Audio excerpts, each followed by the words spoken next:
Frapper à son prochain à la corde d'un pendu ne s'en éveille jamais. C'est à son huitième que notre mère a compris qu'il y avait une conscience perchée au-dessus de sa tête qu'elle ne répondait plus de ce dernier à ne l'avouer.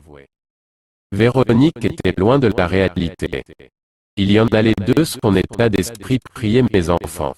Martine pleurait pour que notre mère ne s'éveille jamais.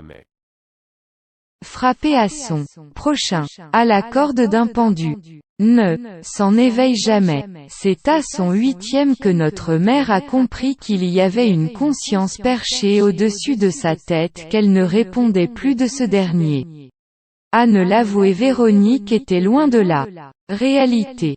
Il y en allait de son état d'esprit. Priez, mes enfants. Martine pleurait pour que notre mère ne s'en éveille jamais.